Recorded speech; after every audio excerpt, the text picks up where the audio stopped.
اللہ الرحمن الرحیم۔ السلام علیکم، میں ہوں آپ کا میزبان وسیع شاہ اور آپ دیکھ رہے ہیں زبردست۔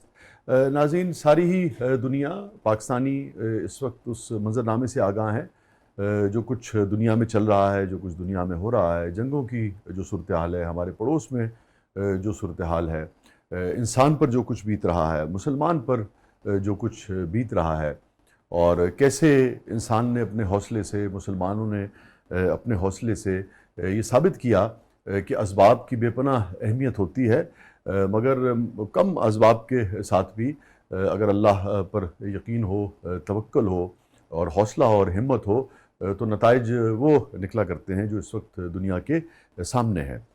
ہم نے سوچا کہ جو سارا منظرنامہ ہے اس کو ہم ہر نگاہ سے دیکھنے کی کوشش کر رہے ہیں، جو اسٹریٹجسٹ ہیں ان کی نظر سے دیکھ رہے ہیں، جو سائنس اینڈ ٹیکنالوجی کے ماہر ہیں، جن کو بہت عبور ہے، جو بہت آشنا ہیں کہ کون سا میزائل جو ہے وہ کیسے بنتا ہے، اس میں کون کون سے ریئر ارتھ میٹل جو ہیں وہ استعمال ہوتے ہیں، کتنی دور تک وہ جا سکتا ہے، کتنی تباہی کر سکتا ہے۔ صحافیوں کی نظر سے دیکھ رہے ہیں کہ کون کون سی خبر جو اس سے پہلے باہر نہیں آئی تھی وہ دنیا کے سامنے لے کر آ رہے ہیں۔ تاریخ دانوں کی نظر سے دیکھ رہے ہیں کہ اس سے پہلے بھی جو بڑی طاقتور قوتیں ہیں انہوں نے دنیا میں کیا کچھ کیا ہے۔ معیشت دانوں کی نظر سے دیکھ رہے ہیں کہ معاشی صورتحال جو ہے سارے منظرنامے کی وہ کیا ہوگی، اس کے امپیکٹ جو ہے وہ آنے والے دنوں میں کیا ہوں گے۔ تو ہم نے سوچا کہ کیوں نہ روحانیت کی نظر سے بھی اس منظرنامے کا جائزہ لیا جائے، اور اس حوالے سے جو اس وقت ہماری مہمان شخصیت ہیں ان سے بہتر کون ہو سکتا تھا کہ ہم ان سے یہ جاننے کی کوشش کریں کہ جو درویش ہیں، جو صوفیاء ہیں، جو روحانی شخصیات ہیں، وہ اس سارے منظرنامے کو، جو کچھ بیت رہا ہے، جو کچھ گزر رہا ہے، اس کو کیسے دیکھتی ہیں، اور آنے والے وقت کا منظرنامہ جو ہے وہ کیسے ان کو نظر آتا ہے۔ آج کی شخصیت کسی تعارف کی محتاج نہیں ہے، ہمارے ساتھ موجود ہیں محترم سید سرفراز شاہ صاحب۔ Sir welcome to the show. Thank you. بہت بہت عزت افزائی شاہ صاحب، آپ نے وقت نکالا، آپ تشریف لائے، thank you so much, thank you so مچ۔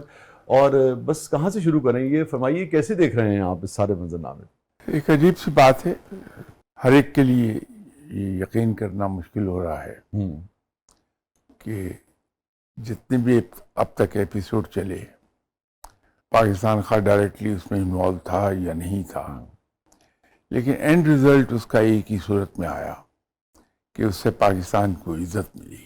ماشاءاللہ، الحمدللہ۔ لوگوں کے لیے ایک حیران کن چیز ہے کہ ظاہری اسباب کچھ اور کہتے ہیں، دنیاوی معاملات کچھ اور کہتے ہیں، لیکن رزلٹ کچھ اور نکل رہا ہے۔ لیکن پاکستان کے بارے میں ایک حقیقت ہے، اور اس کو کچھ روحانی لوگ کہتے بھی رہے ہیں، جہاں تک اس کے ٹریسز ملتے ہیں۔ جناب حضرت امام بری رحمۃ اللہ علیہ صاحب نے بھی یہ فرمایا تھا کہ جہاں میں بیٹھا ہوں یہاں ایک نیا شہر بسے گا اور عالم اسلام کے فیصلے وہاں ہوا کریں گے۔ ان کے بعد جناب محدث دہلوی صاحب نے بھی کہی یہی بات، اور ریسنٹ پاسٹ میں صوفی برکت علی صاحب بھی یہی بات کہتے رہے، لیکن کسی کی سمجھ میں آتا نہیں تھا۔ اس لیے کہ شاہ صاحب ہوتا ہے نا کہ کوئی اشارتاً آپ سوچیں کہ اچھا بھئی یہ مطلب ہے اس کی، میں یہ کونوٹیشن کر رہا ہوں، میں اس کا یہ معنی نکال رہا ہوں، اور دوسرا جو ہے وہ کہہ سکے کہ نہیں بھی اس کا یہ معنی بھی ہو سکتا ہے۔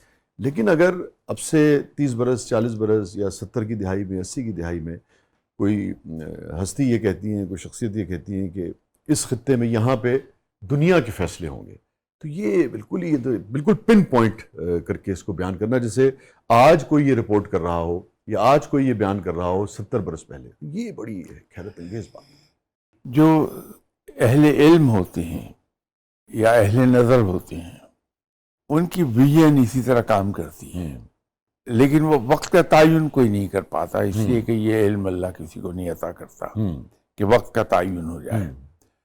تو وقت کا تعین کیے بغیر، یہ ان 3 حضرات کا تو میں نے کوٹ کیا، ان سب نے کہا، لیکن کرائن شروع ہی سے یہ بتاتے ہیں کہ Pakistan it's not one of many countries, Pakistan is something special.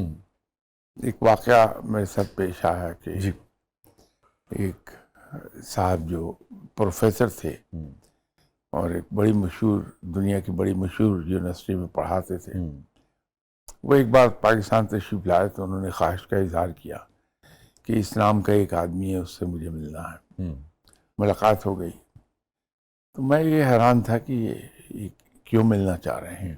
تو انہوں نے مجھے کہا کہ آپ نے ایک بات کہی ہے جو ہمارے ملک میں رسالے میں چھپی. تو آپ نے یہ کہا ہے کہ پاکستان عالم اسلام کا لیڈر ہوگا. اور یہ آپ نے کس زمانے میں یہ بات ہے غالباً 1990. اچھا ٹھیک ہے.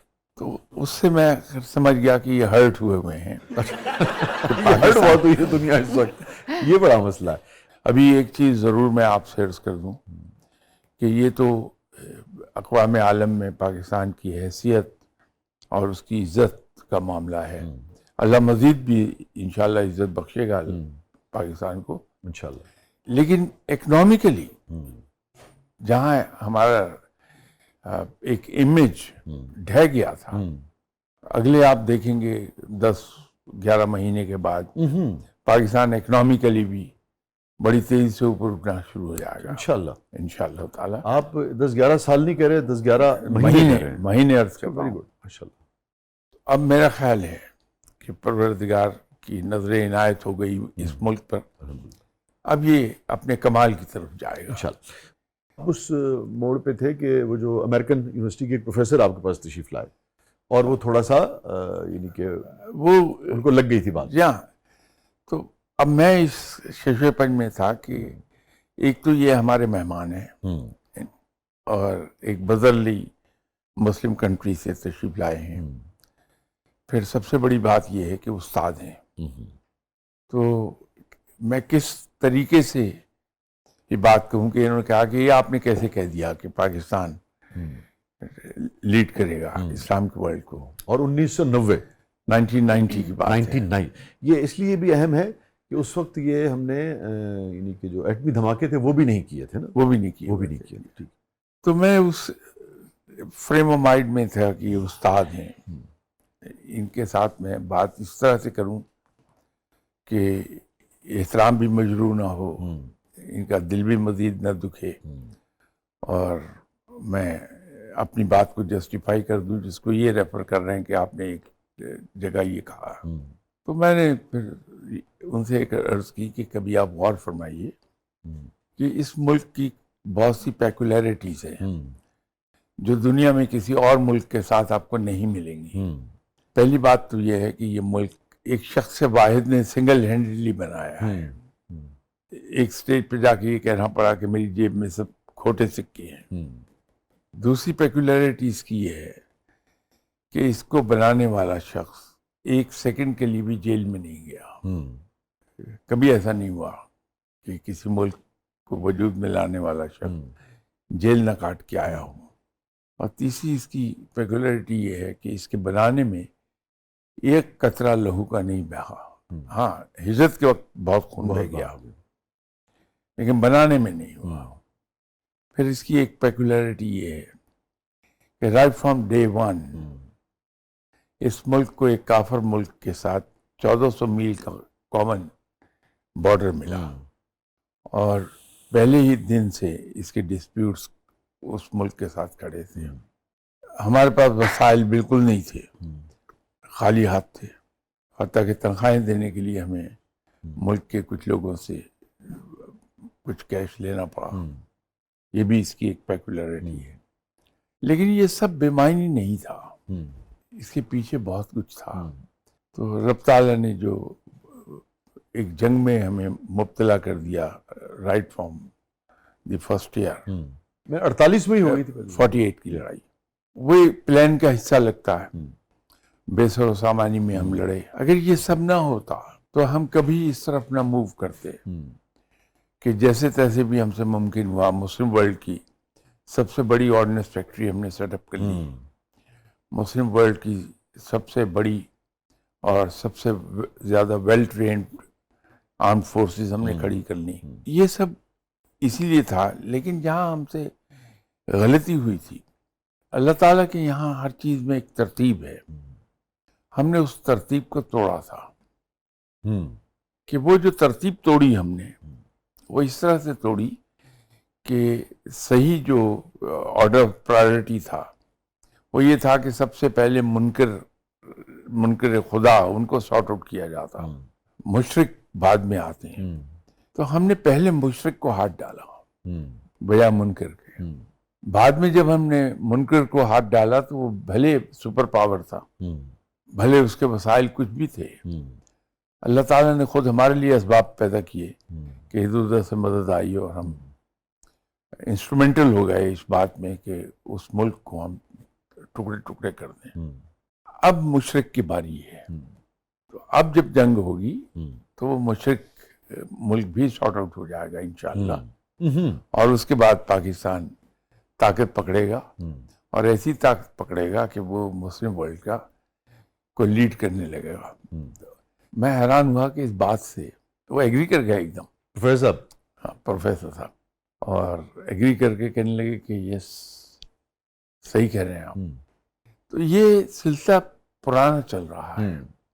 پاکستان آہستہ آہستہ ادھر کو موو کر رہا تھا. ٹھیک ہے. ابھی تیزی آئی ہے.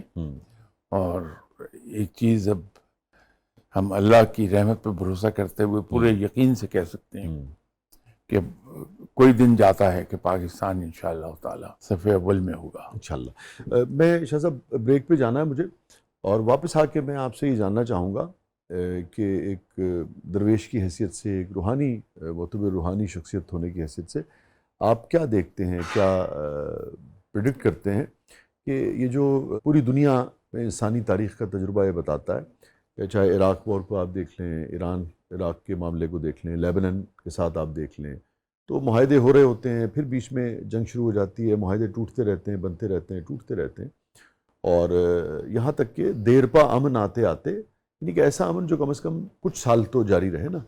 تو ویسے تو کہیں نہ کہیں جنگ ہو رہی ہوتی ہے، تو وہ بعض اوقات بہت وقت لگ جاتا ہے.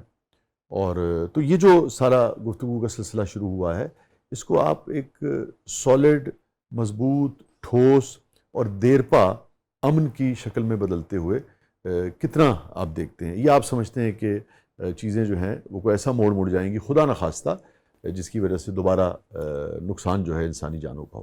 یہ میرا سوال ہوگا. ناظرین اسٹے ود اس، کہیں نہیں جائیے گا. چھوٹے سے وقفے کے بعد واپس آتے ہیں. ہمارے ساتھ موجود ہیں محترم سید سرفراز شاہ صاحب. پروگرام کے اگلے مرحلے میں آپ کے لیے بہت کچھ ہے. آپ دیکھ رہے ہیں زبردست. ویلکم بیک ناظرین. زبردست میں ایک بار پھر خوش آمدید. اور آج ہم ایران یو ایس وار کو روحانیت کی آنکھ سے، جسے کہتے ہیں نا، دیکھنے کی کوشش کر رہے ہیں. اسی سلسلے میں ہماری گفتگو جاری ہے. ہمارے ساتھ موجود ہیں محترم سید سرفراز شاہ صاحب. حضور، جو بریک سے پہلے سوال میں نے عرض کیا تھا کہ جو سارا سینیریو ہے یہ چل تو رہا ہے، مگر اس کو الٹیمیٹلی آپ کہاں پہنچتا ہوا دیکھتے ہیں؟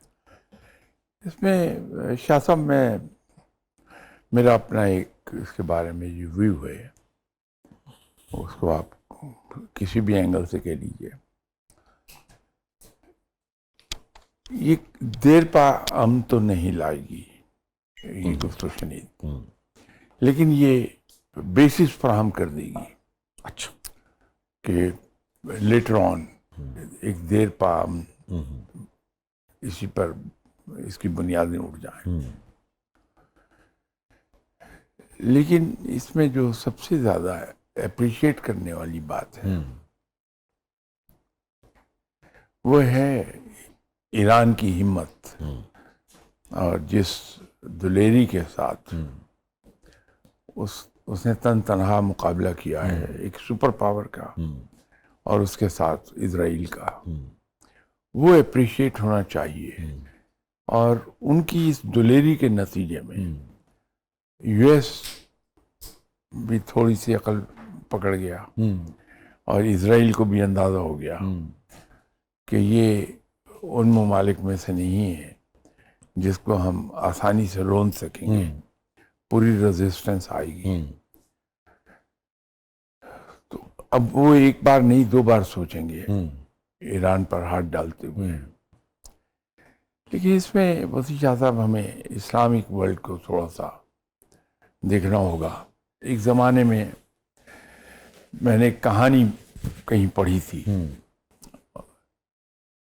کہ ایک شیر تھا جنگل میں،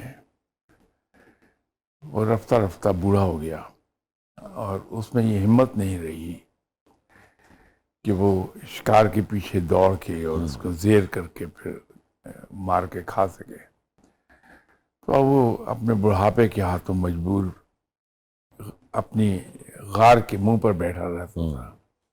کوئی چھوٹا موٹا جانور ادھر سے گزرا, اس کو اس نے پنجہ مارا, پکڑ لیا, کھا لیا, لیکن بھوک نہیں مٹتی تھی.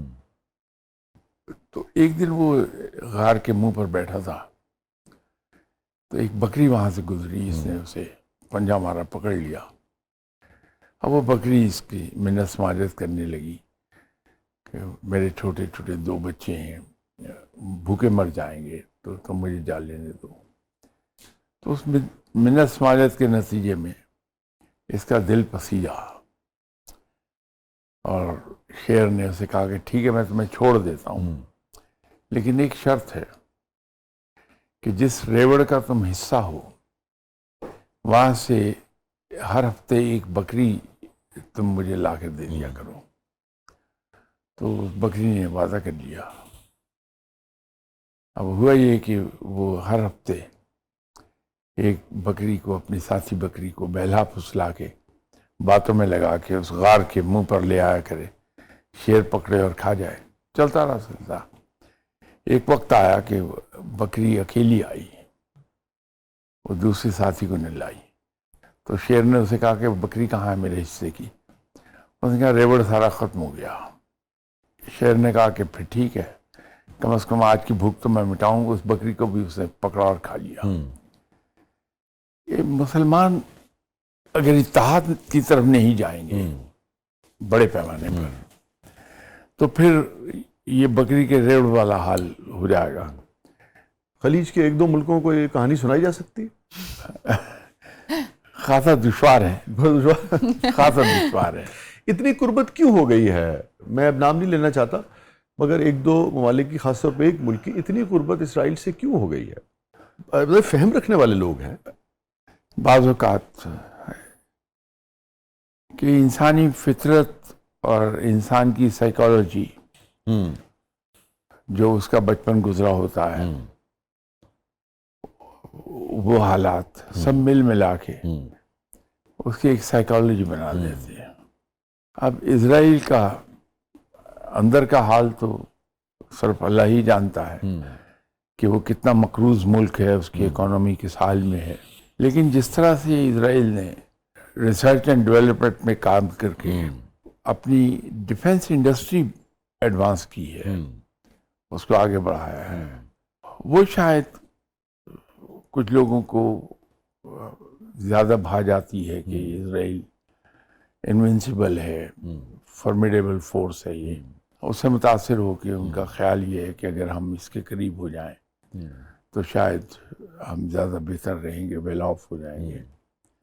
حالانکہ ایسا ہے نہیں. عربی جاننے والوں سے زیادہ بہتر قرآن کو کون سمجھے گا؟ قرآن نے ایک فیصلہ دے دیا کہ یہود و نصارہ کبھی آپ کے دوست نہیں ہو سکتے. تو ان پہ ریلائے کرنا, میں یہ نہیں کہتا کہ ان کے دشمن ہو جائیے, کاؤنٹ نہیں کر سکتے آپ کہ وقت آنے پر آپ اپنا ویٹ ان پہ لین کر سکیں, وہ نہیں ہے. صاحب جس طرح سے پیلسٹائن میں ہوا, اور اسی طریقے سے یہ خلیج کے کچھ ملکوں میں وہ دھڑا دھڑ پراپرٹیز خرید رہے ہیں.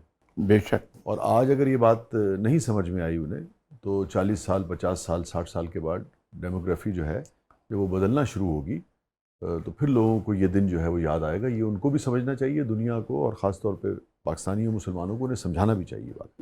نہیں, اتنا وقت نہیں لگے گا. یہ اگلے 10 سال کے اندر اندر سمجھ آ جائے گی کہ ہو کیا گیا ہمارے ساتھ. اللہ تعالیٰ انہیں ہدایت دے, سمجھ جائیں اس معاملے کو. ایک طرف تو یہ جو آپ فرما رہے ہیں, ایک طرف وہ ہے, ایک طرف پوری ہماری 1450 سال کی ایک ہسٹری ہے, ہجرت کے پہلے دن سے لے کے آج تک.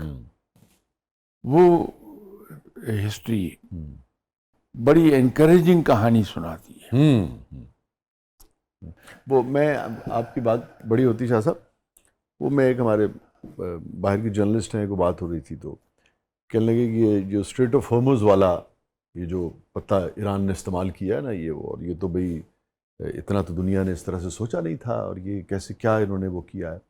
میں نے کہا اگر آپ مسلم تاریخ سے آگاہ ہوں اور تجارتی جو قافلے ہوتے ہیں ان کی کیا اہمیت ہے، اور مسلم تاریخ میں جو تجارتی قافلے تھے اس معاملے میں جنگوں کا کیا کردار رہا، کس طریقے سے وہ ایک ہتھیار کے طور پہ یعنی کہ ان کا استعمال رہا اوور آل، جو اگر آپ مسلم ہسٹری بھی پڑھ لیں تو، اور کس طریقے سے اس کے ذریعے بہت سارے نتائج جو ہیں وہ حاصل کیے گئے. تو میں نے کہا ہمارے ہاں تو اگر آپ اسلامک ہسٹری پڑھیں، سیرت پڑھیں، تو ابتدائی 15-20 سال کا بچہ بھی یہ جانتا ہے کہ اس کی کیا اہمیت ہے اور اس کو کیسے آپ استعمال کر سکتے ہیں وقت پہ. تو آپ کا اگر میتھس خراب تھا تو اس کا کیا کیا جا سکتا ہے؟ ہمارے یہاں بھی یہ تھنکنگ موجود تھی کہ اس اسٹریٹ آف ہارمز جو ہے چونکہ بہت نیرو ہے، 39 مائلز وائڈ ہے. جی ہاں، اس میں بھی جو قابل استعمال ہے وہ تو اور کم ہو جاتا ہے. جی ہاں، اور مدر شپس تو آپ کو پتہ ہے سائڈوں سے تو گزر ہی نہیں سکتے بالکل. 21 ناٹیکل مائلز یس، وہ بنتے ہیں. ایران اس طرح کھڑا ہو جائے گا اور اتنی دلیری کا ثبوت دے گا، وہ شاید لوگوں کے لیے حیرت کے باعث بنی ہے بات. کافر ہے تو شمشیر پہ کرتا ہے بھروسہ، مومن ہے تو بے تیر بھی لڑتا ہے سپاہی. وہ علامہ اقبال شاید اسی وقت کے لیے یہ کہہ گئے تھے. جی، ابھی اسرائیل کے لیے خاصی دشواریاں پیدا ہونے والی ہیں، اور اسرائیل کے فیوچر کے بارے میں جو لوگ سوال کرتے ہیں تو ان سے میں ایک گزارش کرتا ہوں کہ آئی وونٹ بی سرپرائز کہ اگر اسرائیل جو اس نے 1967 کے عرب اسرائیل وار میں علاقے ہتھیائے تھے ان پہ قبضہ اب رکھ پائے گا. کوئی دن جاتا ہے کہ یہ علاقے انہیں واپس کرنے پڑیں گے انشاءاللہ. جس طرح سے امریکہ کا ایک اورا توڑا ہے، اس کا ایک اورا قائم تھا کہ یہ فارمیڈیبل ہے. جی، وہ ساری مت ختم ہو گئی. یہ جو 40 دن کی لڑائی تھی اسے ساری مت توڑ دی، اور امریکہ کے اس امیج میں اتنا بڑا ڈینٹ آ گیا اس کو ریپیئر نہیں کر پائے گا. ٹھیک. آپ یہ فرما رہے ہیں کہ مستقل جنگ بندی آپ کو مشکل نظر فی الحال. میں اگر آپ سے یوں پوچھوں کہ جیسے 40 دن کی یہ جنگ تھی اور اس میں ہزاروں لوگ جو ہیں وہ شہید ہو گئے، تو جب آپ کہتے ہیں کہ عارضی جنگ بندی ہوگی تو کیا آنے والے دنوں میں اگر جنگ دوبارہ چھڑتی ہے تو کیا وہ 40 دنوں سے زیادہ ہوگی اس کی شدت، یا اس سے کم ہوگی، چھوٹے چھوٹے وقفوں میں ہوگی، چھوٹی بیٹلز ہوں گی، یا وار ہوگی؟ نہیں ہوگی تو وار. اچھا، بیٹلز نہیں ہے، وار ہے. لیکن وہ آپ نے بالکل صحیح اندازہ لگایا کہ شارٹ ڈیوریشن کی، شارٹ لیوڈ ہیں وہ، ہوئی پھر درمیان میں چلتا رہے گا جیسے پہلے 12 دن ہوئی تھی. جہاں تو وہ اس طرح سے یہ چلے گی. اگر یہ کہا جائے کہ یہ وار پریمبل ہے اس بڑی وار کا جس سے فیئر ہے سب کو کہ تھرڈ ورلڈ وار نہ بن جائے، یہ شاید اس کا پریمبل لکھا جا رہا ہے. اچھا جی. تو اس سارے سینیریو کو، یہ جو حالیہ جنگ ہوئی ہے، اس کو اگر آپ پریمبل سمجھتے ہیں تو اصل جو تھیٹر ہے یا اصل جو جنگ ہے، جو کہ ہم سب کی خواہش ہوگی کہ نہیں ہونی چاہیے، لیکن آپ کی بات سے مجھے لگ رہا ہے کہ آپ اسے دیکھ رہے ہیں، تو آپ کیا سمجھتے ہیں کہ وہ وقت کب تک آنے کا خدشہ ہے؟ وقت کا تعین نہیں کیا جا سکتا، لیکن وہ زیادہ دور نہیں ہے، کیونکہ یہ لمبا معاملہ نہیں چلے گا. ایک وقت آئے گا. جب آپ زیادہ دور نہیں کہتے تو اس زبان میں دہائیاں، سال، دہائیاں، اس لیے کہ قوموں کی زندگی میں سال، 2 سال، 10 سال تو کوئی پیریڈ ہوتا نہیں ہے، زیادہ جلدی آنی چاہیے. اچھا، تو میں جو آپ کی بات سمجھ رہا ہوں کہ دوبارہ تیاری کے ساتھ پھر آئیں گے. عام طور پہ ہوتا یہ جو ٹروس سائن کیے جاتے ہیں، جی، اس جو انٹرویننگ پیریڈ ہے اس کو ری گروپنگ کے لیے ہی یوز کیا جاتا ہے ڈیفنس میں. تو یہ دونوں ہی ملک، اسرائیل اور ایران، یہ دونوں ملک اس کو اپنے ری گروپنگ کے لیے استعمال کریں گے، اور جو سٹاک پائلز ہیں اپنی ان کو ریفربش کیا جائے گا. کیونکہ ادھر تو بالکل ہی ختم ہونا شروع ہو گئے تھے نا. آپ وہ دیکھیں تھارڈ بھی اپنا ادھر سے لے کے، کوریا سے لے، جاپان سے ادھر سے نکال کے اور پھر یہاں لے کے آئے. وہ یہ کوئی ایسی چیز تھوڑی ہے آٹے کا پیڑا کہ آپ نے گوندا اور بنا لیا اور روٹی بنا لی. وہ اسپیشلائزڈ اس کی بہت ہائیلی بہت ہی ہائی. اچھا پھر اس کے لیے جس قسم کے میٹلز کی اور جس قسم کی سپلائی چین جو ہے وہ بھی اب دنیا شاید خاص طور پر جس کے مخالفین ہیں اسرائیل کے اور امریکہ کے وہ شاید اس میں بھی رکاوٹیں جو ہے وہ پیدا کریں گے. یہ ایگزیکٹلی میں یہی کہنا چاہ رہا تھا جو آپ نے فرمایا. یہ چیزیں بالکل صحیح آپ نے درست فرمایا. کوئی آٹے کا پیڑا تو ہے نہیں کہ لیا اور روٹی بنا لی. بہت وقت لگتا ہے. آپ کو بڑی حیرت ہوگی کہ امریکہ جیسا ملک جو اتنا ریسورسفل ہے, جس کی انڈسٹریل بیس بہت براڈ ہے, اس کی میزائل مینوفیکچرنگ کیپیسٹی جو ہے that is limited up to 100 per month. جی وہ بھی ایسا نہیں ہے کہ اتنی جلدی میزائل. تو یہ جو ریڈار ہے اس کا پروڈیوس کرنا تو اور بھی ٹیڈیس ہے. جی ہاں.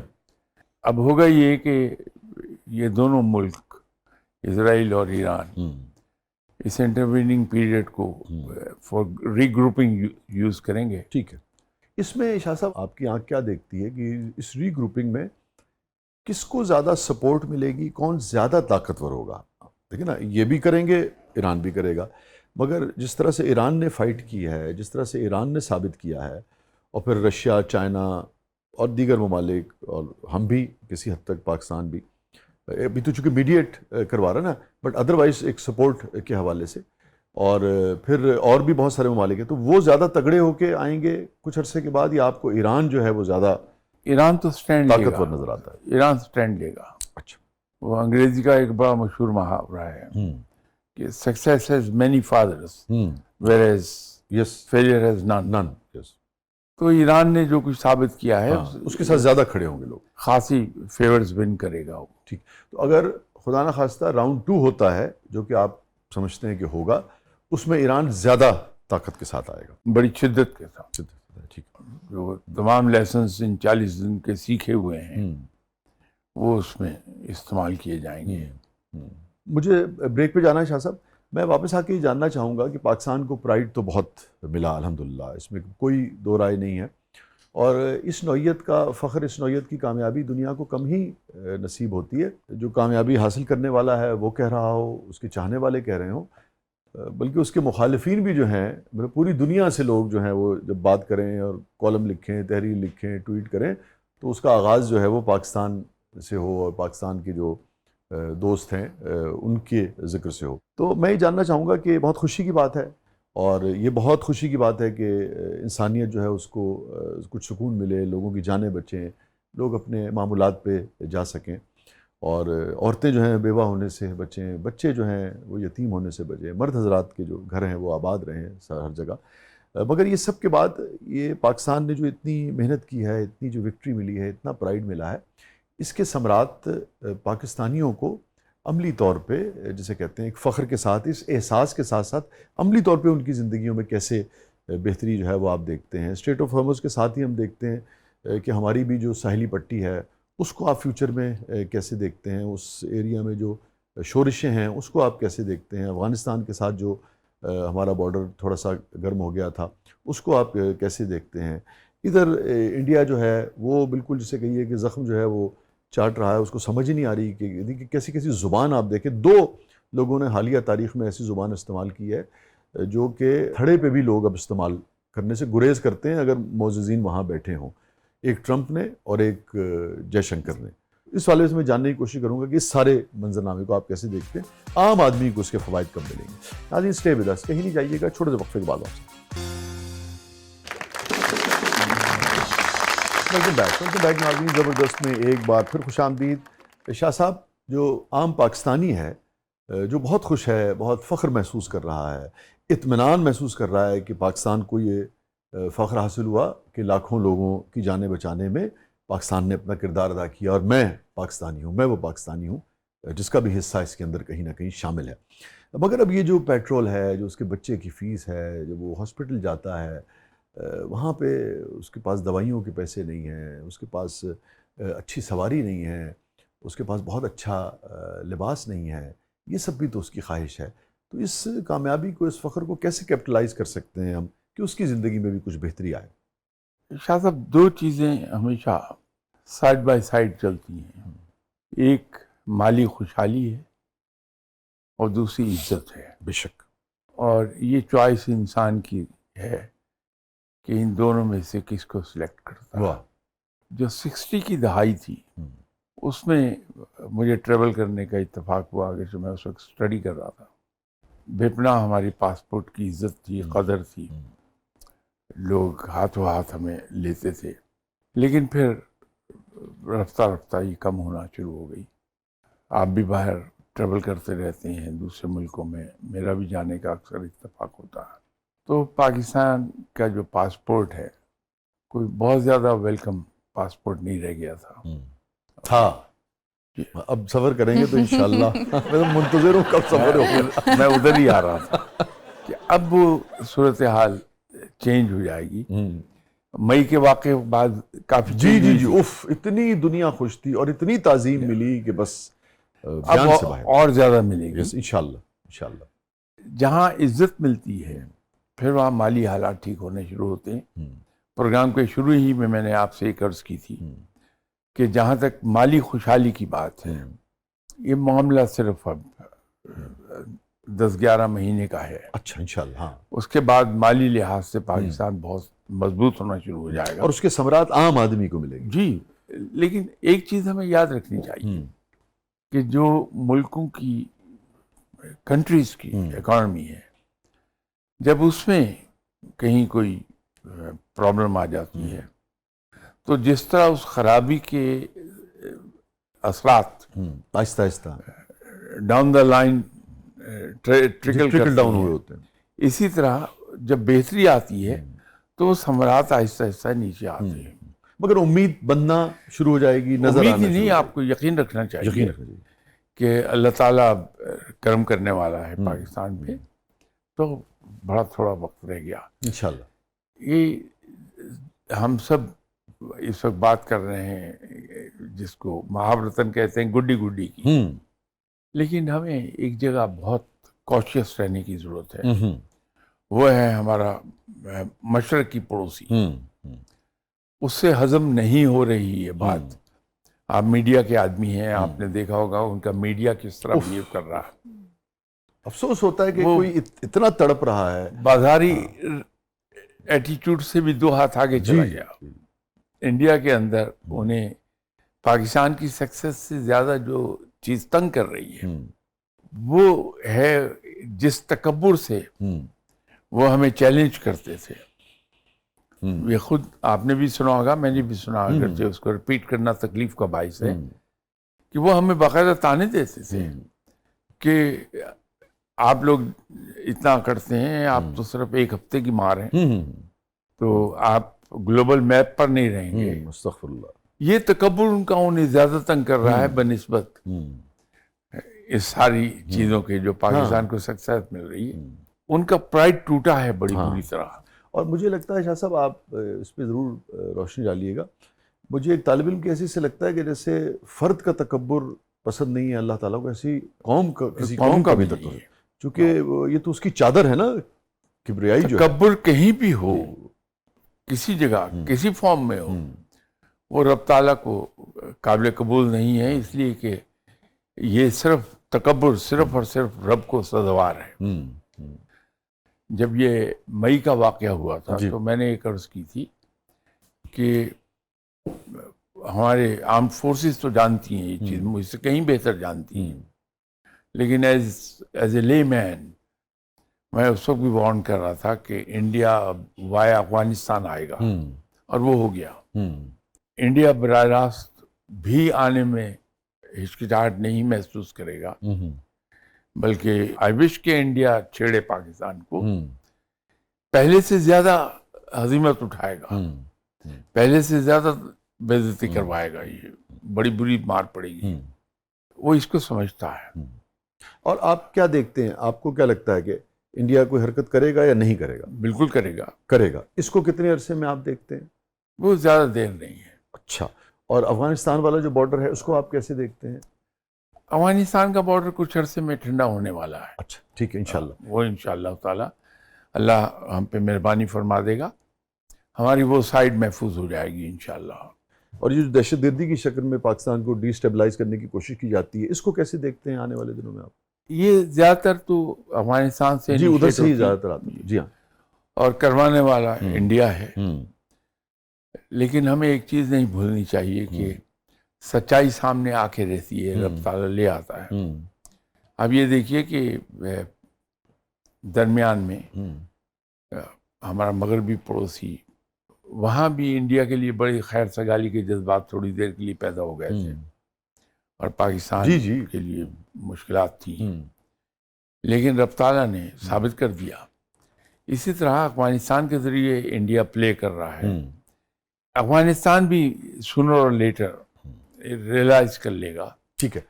کہ انڈیا کر کیا رہا ہے. ٹھیک ہے. تو آپ سمجھتے ہیں کہ افغانستان والا معاملہ بہتر ہوگا، ٹھنڈا ہو مگر جائے گا. انڈیا والا معاملہ جو ہے ادھر سے خطرہ جی برقرار ہے.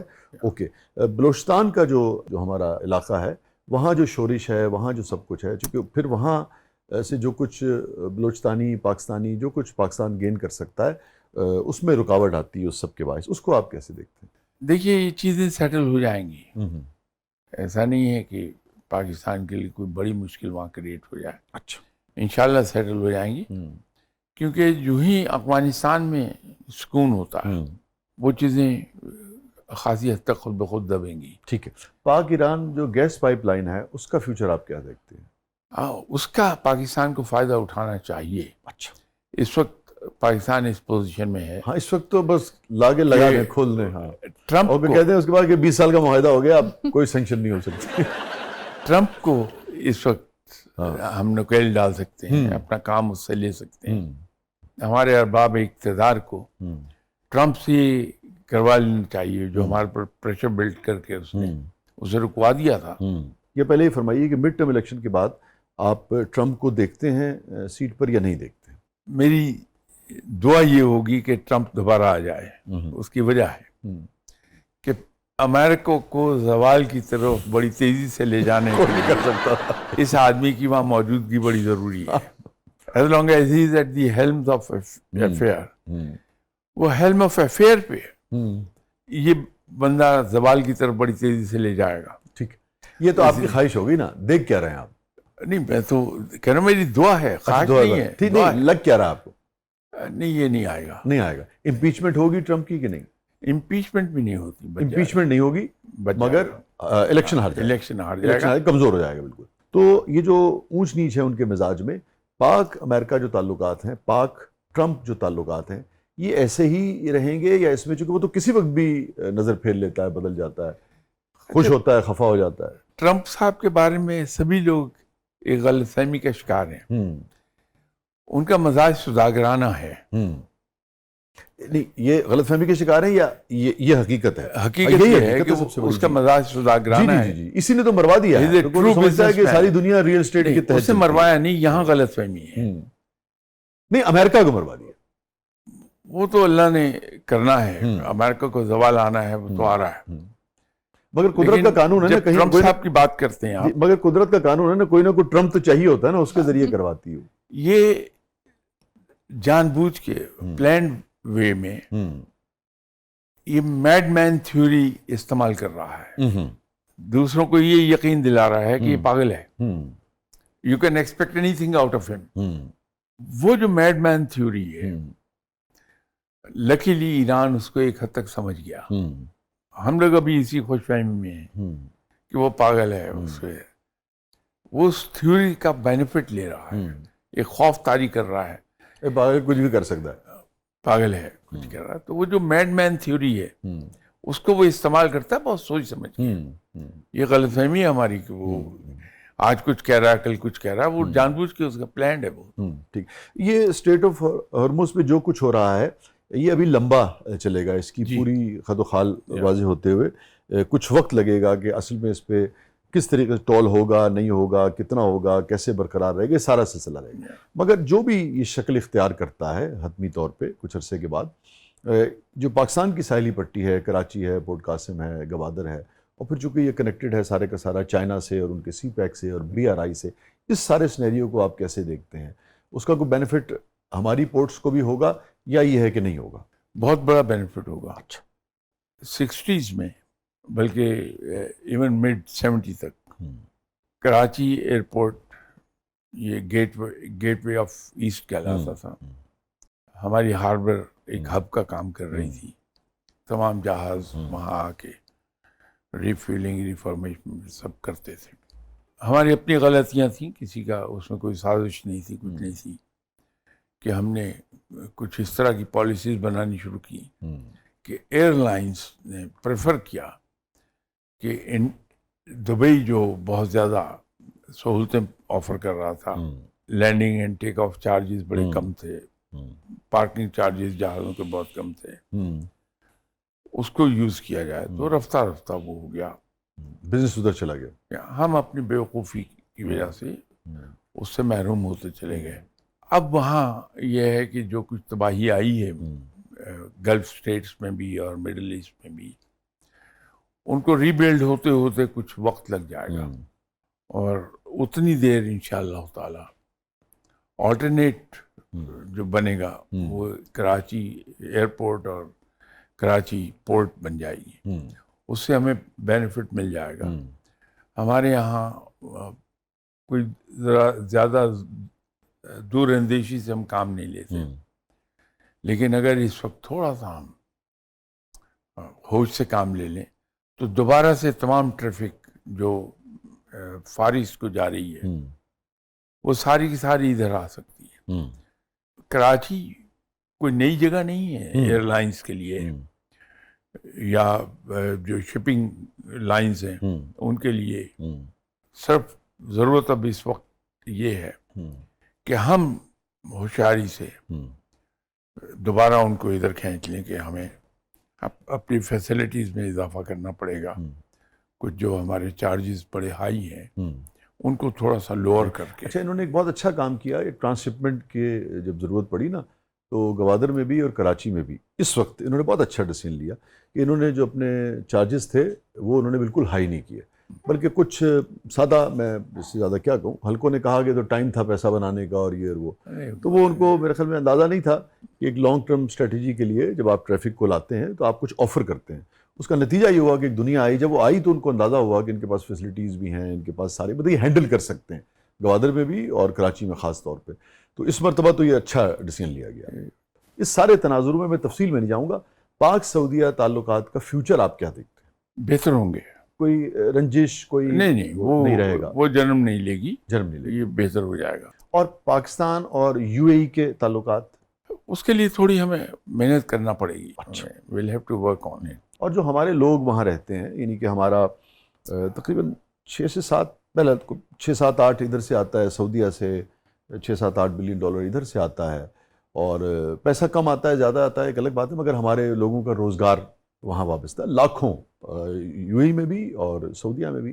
تو ہمارے لوگوں کا فیوچر آپ وہاں کیسے دیکھتے ہیں؟ خاص طور پہ یو اے ای میں کوئی ایسی پالیسی تو آپ نہیں دیکھتے جس کی وجہ سے ہمارے لوگوں کے روزگار پر کوئی اثر پڑے؟ دعا کرنی چاہیے اچھا کہ اللہ تعالیٰ وہاں جو پاکستانی ہیں ان کے لیے معاملات آسان رکھے. تو آپ کچھ ایسا دیکھتے ہیں؟ میرا خیال ہے ابھی بھی معاملات کوئی پہلے جیسے نہیں ہے, کچھ تھوڑا سا کیونکہ خلیج کے کچھ ممالک میں تو بہت زیادہ رنجش پیدا ہوئی.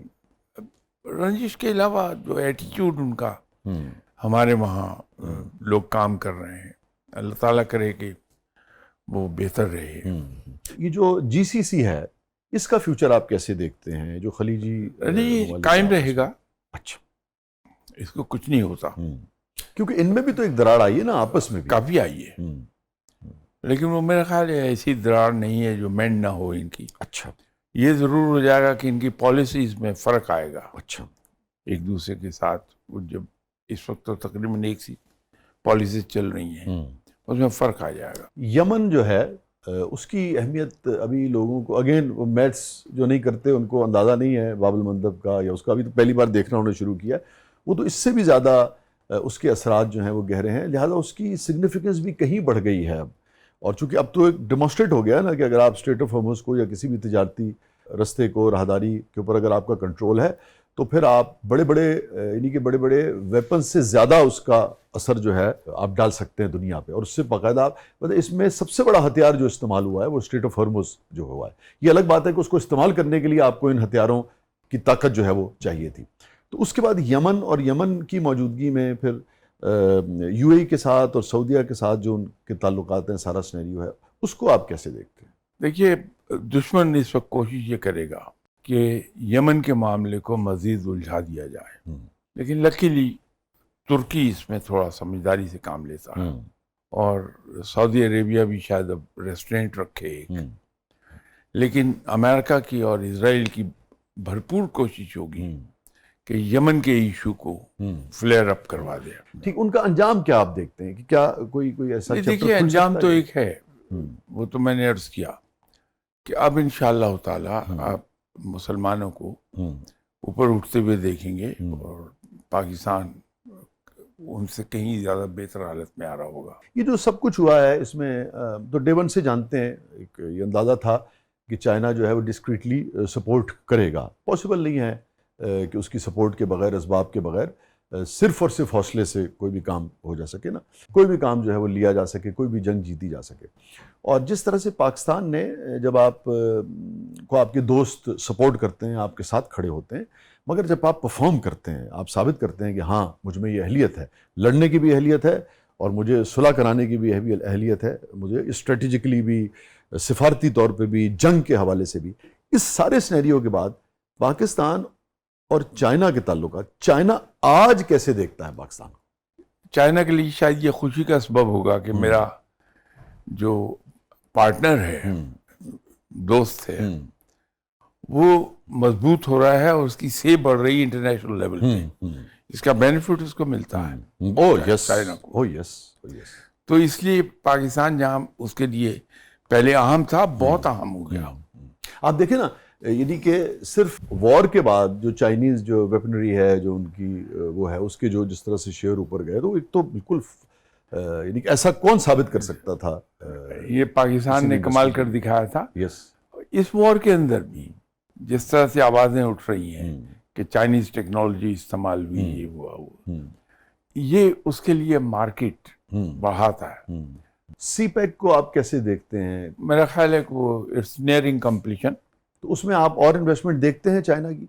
ایک عجیب سی دعا ہے میری کہ اللہ تعالیٰ ایسی مہربانی فرما دے کہ پاکستان کو کسی اور ملک سے انویسٹمنٹ کی ضرورت نہ رہے، اور انشاءاللہ یہ ہو جائے گا۔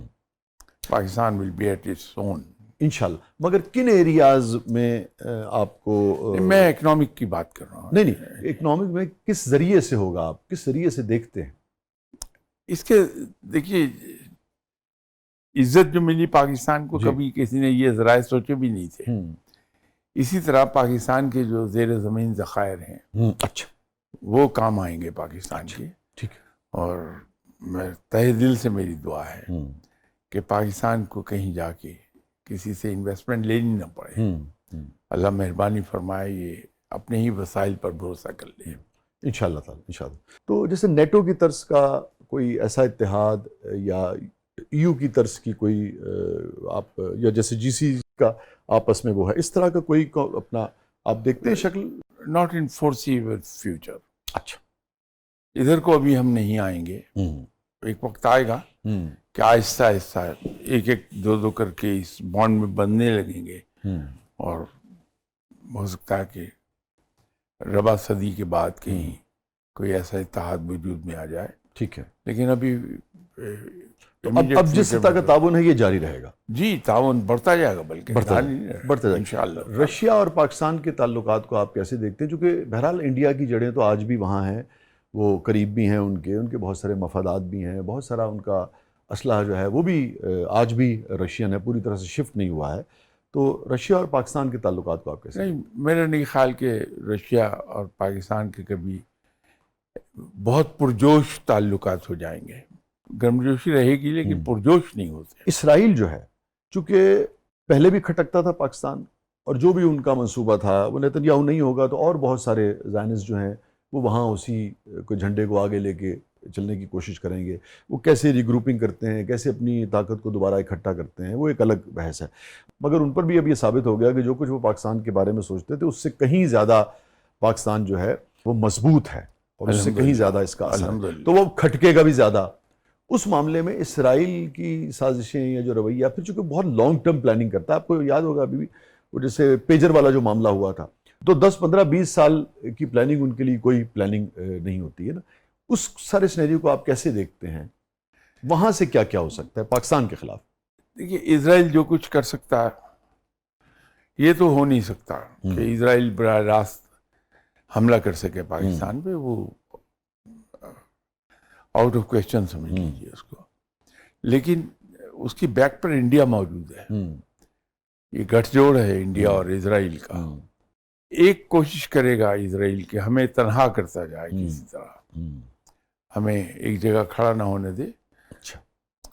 جو یو اے ای کے ساتھ اس کے تعلقات ہیں, اس کے ملٹی ڈائمینشن پرپزز ہیں اس کے, ان میں ایک یہ بھی ہے کہ پاکستان کے سر پہ چڑھ کے بیٹھ جائے گا. تو انڈیا پلے کرتا ہے اصل میں. تو ہمیں انڈیا پر نظر رکھنی چاہیے کہ وہ کیا کرتا ہے, کیونکہ جو کرے گا وہ اسرائیل چاہ رہا ہوگا. اسرائیل کو ادھر کو ڈائریکٹ کرنے والا انڈیا ہی ہے. انڈیا ہی.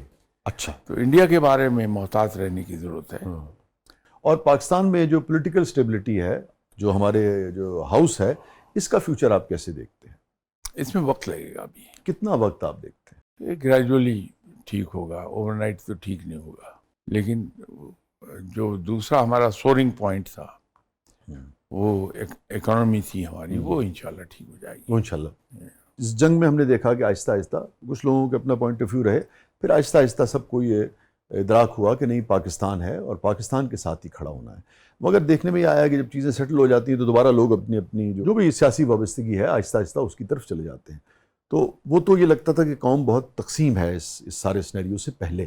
تو کیا یہ تقسیم بعد میں بھی ایسے ہی رہے گی یا یہ خلیج کچھ کم ہوگی؟ نہیں, کم پہلے سے تو کم ہوئی ہے. جی کم تو ہوئی ہے, اور وقت کے ساتھ ساتھ اور کم ہو جائے گی انشاءاللہ تعالی. کشمیر کا جو معاملہ ہے اس کو آپ کیسے دیکھتے ہیں؟ سارے سینیریو سے پاکستان کو آپ نہیں سمجھتے؟ میں نہیں کہوں گا اٹھانا چاہیے تھا, میں سمجھتا ہوں اٹھانا چاہیے اور اس کو ٹیبل پہ رکھنا چاہیے. یہ بہت ہی آئیڈیل موقع ہے, اور کچھ نہیں تو کم از کم ہائی لائٹ تو ہوگا, دنیا جانے کی تو صحیح کہ جس ملک نے یعنی کہ تیسری جنگ عظیم کے دہانے سے دنیا کو بچایا, اپنا کردار ادا کیا, جس ملک نے اس موقع پہ اپنا کردار ادا کیا کہ امریکن پریزیڈنٹ نے کہا کہ میں ایک تہذیب کو مٹا دوں گا, تو جس ملک نے اپنا کردار ادا کیا اس نے بنیادی طور پر اس تہذیب کو بچانے میں اپنا کردار ادا کیا. اس کا بھی ایک بڑا کور ایشو ہے ایک ملک کے ساتھ کشمیر کا, وہاں پہ بھی ہمارے لوگ جو ہیں وہ ظلم جھیل رہے ہیں.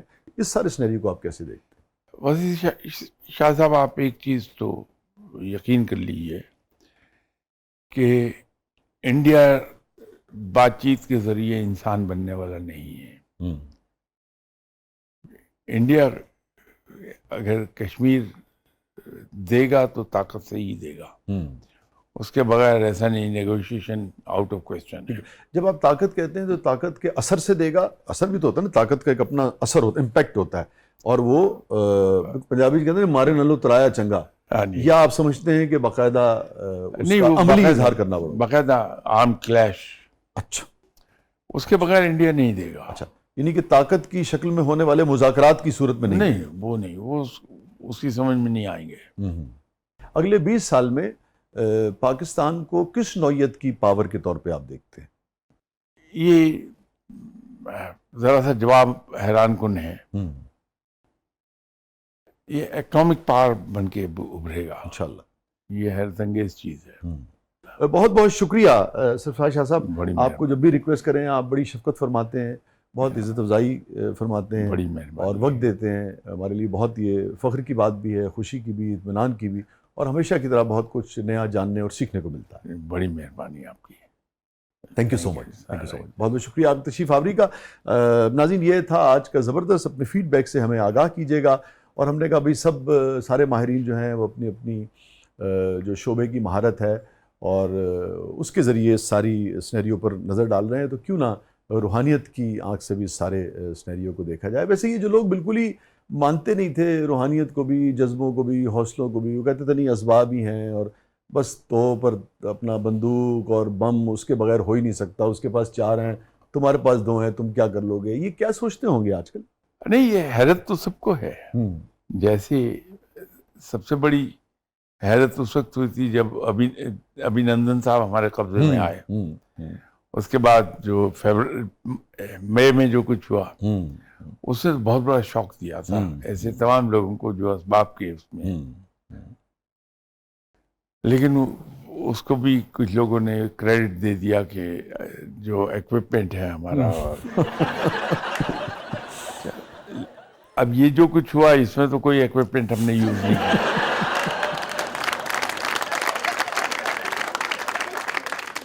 وہ بہت سے لوگوں کے لیے حیران کن ہے. بہت بہت شکریہ شاہ صاحب. اور میں صرف ایک چیز یہ میں دیکھتا ہوں کہ ہم نا مان کے دیکھ کے بھی کچھ چیزوں کو صرف اور صرف فزیکلی ہی ماننا چاہتے ہیں. ٹھیک ہے، جو لوگ ایسا سمجھتے ہیں ان کو اس کا حق ہے. اور میں دیکھتا ہوں کہ یہ جو پاکستان والا معاملہ ہوا انڈیا کے ساتھ، ایران والا معاملہ ہوا اسرائیل اور US دونوں کے ساتھ، تو یہاں تک آئے لوگ کہ بھائی size does not equal strength. میں صرف اتنی گزارش کر دوں اپنے دیکھنے والوں سے کہ سائز جو ہے کسی بھی چیز کا اس کا تعلق فزکس سے ہے، فزیکل سے. یہ کوئی 1 فٹ کی چیز ہے، 2 فٹ کی چیز ہے، کسی کا سائز امریکہ کا بڑا ہے، انڈیا کا سائز جو ہے وہ پاکستان سے بڑا ہے، آپ اسے کاؤنٹ کرنا چاہیں فزیکلی. مگر جب آپ کہتے ہیں size does not equal strength, اور وہ جو اسٹرینتھ جو ہے وہ جب سائز کو شکست دیتی ہے تو وہ اسٹرینتھ تو ساری فزیکل نہیں ہے. اس فزیکل کے اندر سائز کے ساتھ دوسری چیز جو کہ اتنی اسٹرینتھ بنتی ہے کہ بڑے سائز کو بھی شکست دے دے، وہ دعا ہے، وہ آپ کا حوصلہ ہے، وہ آپ کا نظریہ ہے، وہ آپ کا عقیدہ ہے. اور یہ وہ ساری چیزیں ہیں جن کا روحانیت سے تعلق ہے، نظر نہیں آتی ہیں، مگر یہ اسٹرینتھ کو اتنا بڑا کر دیتی ہیں کہ اپنے سے 10 گنا جو بڑے سائز کی بھی چیز ہوتی ہے اس کو بھی ختم کر دیتی ہیں. Size does not equal strength, یہ درست ہے، مگر وہ اسٹرینتھ کے اندر بہت کچھ روحانی طور پر شامل ہے. بے شک. میں ایک طالب علم کی حیثیت سے سمجھاؤں، آپ اگر اس پہ کچھ نہیں، بالکل درست ہے، آپ نے بڑا صحیح سمجھا. پوری تاریخ اس پر گواہ ہے. جی جی جی جی جی. اور میں صرف یہ ضرور کہنا چاہوں گا اس کے اندر کہ ہمیں جو اس کی سنت ہے اس کو پیش نظر رکھنا چاہیے. اور اس کو اقبال نے جس طرح سے بیان کیا ہے وہ بالکل دریا کو کوزے میں بند کیا علامہ نے نا، کہ فضائے بدر پیدا کر، فضائے بدر پیدا کر. وہ فضائے بدر کیا ہے؟ وہ اسباب ہیں، وہ یہ یعنی کہ عقیدہ ہے، نظریہ ہے، کمٹمنٹ ہے، اس پر یقین ہے، کردار ہے، اور اس کے ساتھ ساتھ جو اسباب تو ضروری جو بھی ہے آپ کے پاس. فضائے بدر پیدا کر، فرشتے تیری نصرت کو اتر سکتے ہیں گردوں سے قطار اندر قطار. بے شک. سو دونوں چیزیں جو ہے وہ ضروری ہیں. روحانیت کا مطلب نہیں کہ اسباب نہ کریں آپ، ہے نا. جی جی بالکل. مسلمان پر جو چیز فرض ہے اس کو وہ ہے کوشش کرنا. یہ اور بات ہے کہ مسلمان اسٹرینگتھ لیتا ہے دعا سے. یس. کہ کوئی کام شروع کرنے سے پہلے وہ دعا کرتا اللہ سے کہ یا اللہ میں یہ کام کرنے لگا ہوں، میری اس میں مدد فرما دے، اسے آسان کر دے. بھرپور کوشش کرتا، اور کوشش کر چکنے کے بعد دوبارہ اللہ کے حضور پیش سبحان ہوتا، اللہ. میں جو اور کر یہ سکتا کہتا تھا ہے کر کہ دیا. میں جو کر سکتا تھا میں نے کر واہ دیا، واہ واہ. اب تو میری اس کا ریوارڈ دینے والا تو ہے، اور تو میری مدد فرما اور مجھے بہترین ریوارڈ دے دے. یہ اصل اسٹرینگتھ ہے مسلمان کی. تو کوشش اور پھر دعا. بہت بہت شکریہ شاہ صاحب. تھینک یو سو مچ. ناظرین اپنے فیڈ بیک سے ہمیں آگاہ کیجیے گا. یہ تھا آج کا زبردست. اجازت دیجیے. اللہ حافظ.